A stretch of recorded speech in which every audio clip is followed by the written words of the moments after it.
আসসালামু আলাইকুম, welcome back to my channel. কেমন আছেন সবাই? আশা করছি সবাই খুব ভালো আছেন। আমি আলহামদুলিল্লাহ ভালো আছি। চলে এসেছি আরেকটি নতুন ব্লগ নিয়ে। তো আজকের ব্লগটা হচ্ছে আমার জন্মদিনের ব্লগ। তো জন্মদিনের আগের দিন থেকে আর কি ব্লগটা শুরু করছি, মানে 15 তারিখ রাত 12টা বাজলেই তো আমার জন্মদিন আর কি, যেহেতু 16ই মার্চ আমার জন্মদিন, তো সেই জন্য বলছি আর কি। তো আমার হাজব্যান্ড সেদিন প্রায় 15-12টার দিকেই আমাদের বাসায় আসে।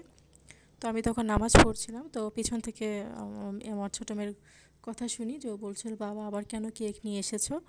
তো তখনই বুঝে ফেলি যে কেকটা হয়তো আমার জন্যই এনেছে, যেহেতু 2-1 দিন আগে কেক নিয়ে এসেছিলো আমার ছোটো মেয়ের জন্য। তো এখন আর কেন এবার কেক আনবে, তো অবশ্যই আমার জন্যই এনেছে।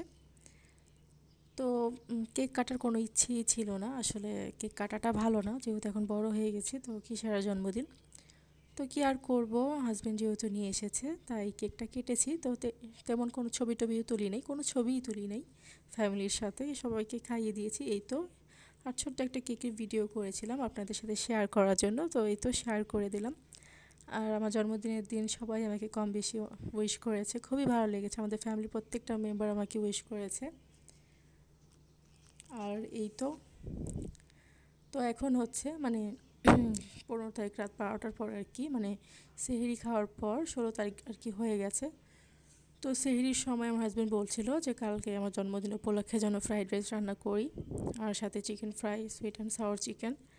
তো আমি ওর কথা শুনে সাথে সাথে আয়োজন শুরু করে দিলাম। ফজরের নামাজটা পড়ে আয়োজন শুরু করেছি। তো তখনও বলছিল যেন আমার মেজো বোনদেরকেও আসতে বলি, ওরা আসলে ভালো লাগবে, যেহেতু ছোটো বাচ্চা আছে ওর, তো আনন্দ করা যাবে।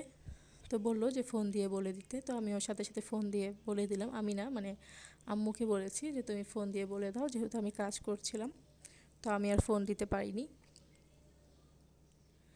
তো এই তো আমি এখানে চিকেনটা কেটে সুন্দর করে ধুয়ে মশলা দিয়ে মাখিয়ে নিচ্ছি। তো এটা একটু সেদ্ধ করে নিব, হাফ বয়েল করে নিব আর কি, তাহলে চিকেনটা ভাজতে সুবিধা হবে। নাহলে দেখা যায় অনেক সময় চিকেনটা তাড়াহুড়ো করে ভাজলে দেখা যায় রক্ত বের হয়, বা মানে যাই হোক, মানে এভাবে করলে আর কি সুবিধা হয়। আম্মুকে সবসময় দেখি, আম্মু যখন চিকেনটা ভাজে তখন আম্মু এরকম মশলা দিয়ে একটু হালকা সেদ্ধ করে নেয়, তাহলে সুন্দর মশলাটা ভিতরে ঢুকে। তো এই তো আমি চিকেনটা হালকা সেদ্ধ করে নিয়েছি মশলা দিয়ে। আর আমি পোলাও রান্না করে নিয়েছি, যেহেতু ফ্রাইড রাইস রান্না করব। তো পোলাও রান্না করে আগের দিন যদি ফ্রিজে রাখা হয়, মানে আগের দিন বা কয়েক ঘন্টার জন্য একটু ফ্রিজে রাখলে সেই ফ্রাইড রাইসটা অনেক বেশি মজা হয়, ভালো লাগে খেতে। তো সেই জন্য আমি পোলাওটা রান্না করে নর্মাল ফ্রিজে রেখে দিয়েছিলাম। তো আমার অনেক সুবিধাই হয়েছে, আমি ফজরের সময় সব কিছু কেটে কুটে রেডি করে রেখেছিলাম। তো 16 তারিখে আর কি আমার জন্মদিনের দিন আসরের নামাজ পড়ে আমার সব রান্নাবান্না আমি কমপ্লিট করে ফেলেছি আলহামদুলিল্লাহ। তো এই তো এখানে আছে chicken fry, sweet and sour chicken, আর হচ্ছে ফ্রাইড রাইস। তো ইফতারে আমার মেজো বোনের হাজব্যান্ড আসতে পারেনি, তার আরেকটা দাওয়াত ছিল, তাই আমরা সবাই খেয়ে নিয়েছি। তো সে রাত্রে আসবে, ওদের যখন নিতে আসবে তখনই খেয়ে নেবেন।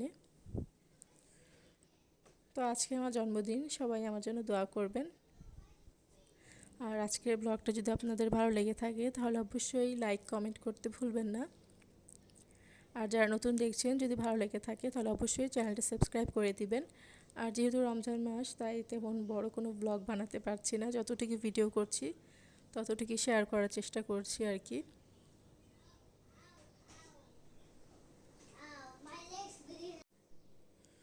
তো এই তো আমরা সবাই খেয়ে নিয়েছি। তো আজান দেওয়ার পর আমরা পানি, খেজুর শরবত, তারপর ফল এগুলো খেয়ে নিয়েছি। খেয়ে এখন আমরা নামাজ পড়ে তারপরেই তো আমরা খাবার খেয়ে নিচ্ছি।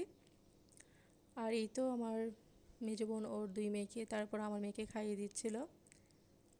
আর মেজো বোনের হাজব্যান্ডও চলে এসেছে। তো আজকের ভিডিওটা এই পর্যন্তই। অবশ্যই কমেন্ট করে জানাবেন কেমন লাগলো। আর সবাইকে অনেক অনেক ধন্যবাদ। আজকের মতো আল্লাহ হাফিজ।